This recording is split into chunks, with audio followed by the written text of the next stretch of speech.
English book story. Fire, friend and foe. Fire is both useful and dangerous. What is fire? How did we discover it? How do we control it? Early man didn't know what fire was, but he must have seen the damage it could cause. He must have watched lightning and volcanoes long before he began to use fire himself. Fire was powerful and dangerous, and he was frightened. Fire may have puzzled early man, but we now know that fire is the result of a chemical reaction. When the oxygen in the air combines with carbon and hydrogen in a fuel, a chemical reaction takes place. Energy in the form of heat and light is released in this process. This is what we call fire. Three things are needed to make fire: fuel, oxygen and heat. Wood, coal, cooking gas and petrol are some examples of fuel.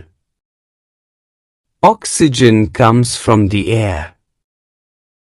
That is why, when you blow on smoldering paper, it often bursts into flame. The third thing needed to make fire is heat. Fuel and oxygen do not make fire by themselves, or else a newspaper or a stick lying in the open would catch fire on its own. To burn a piece of paper or wood, we heat it before it catches fire. We generally do it with a lighted match. Every fuel has a particular temperature at which it begins to burn.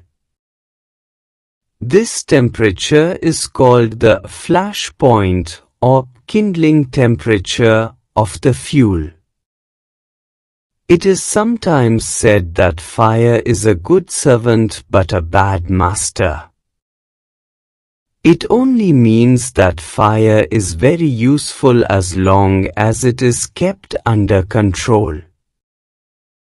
For instance, we use it to cook our food, warm our homes in winter and to generate electricity. But, on the other hand, if fire gets out of control, it can be very dangerous. Each year thousands of homes and shops are damaged by fire. Vast areas of forest are also destroyed and hundreds of people are killed or injured. Just as three things are needed to start a fire, there are three main ways in which a fire can be put out.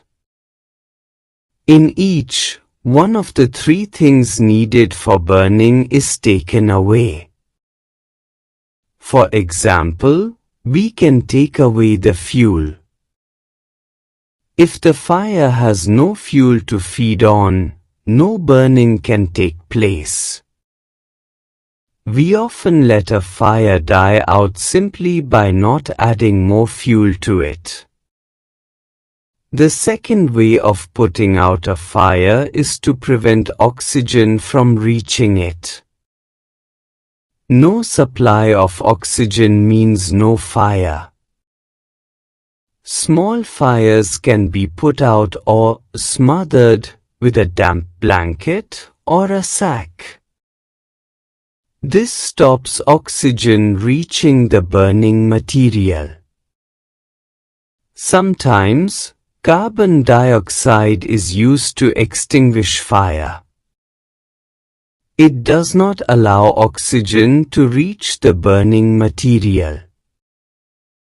The third way of putting out a fire is to remove the heat. If the temperature can be brought down below the flash point, the fuel stops burning.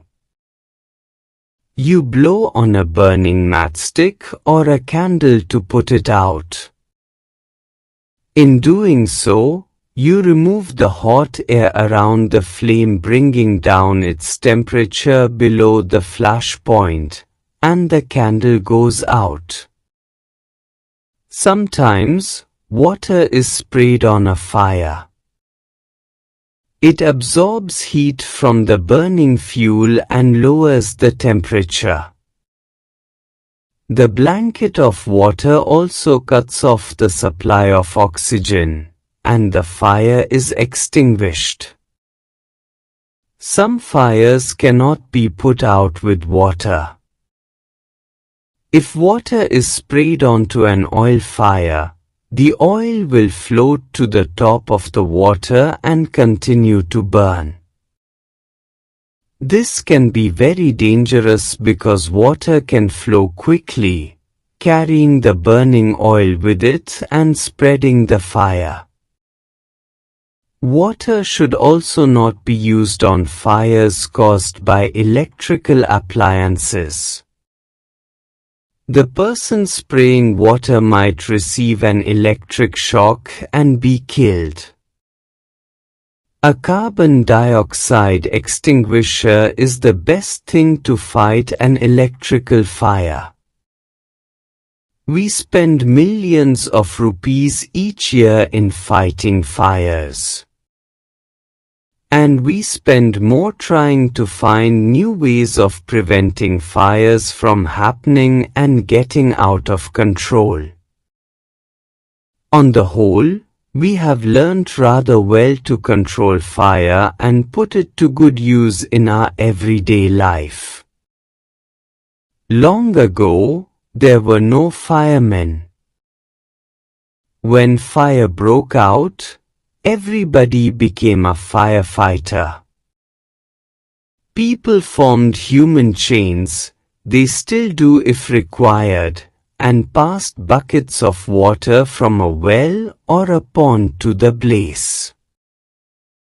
Now there are laws about building construction which ensure that space is left between buildings to reduce the fire risk.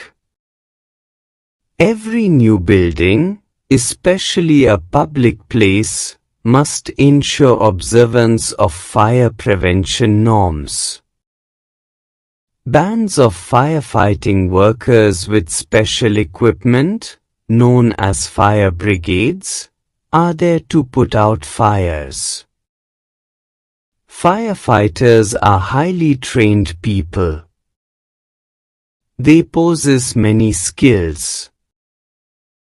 They cut off electricity supply, knock down dangerous walls, spray water and other materials to bring fire under control.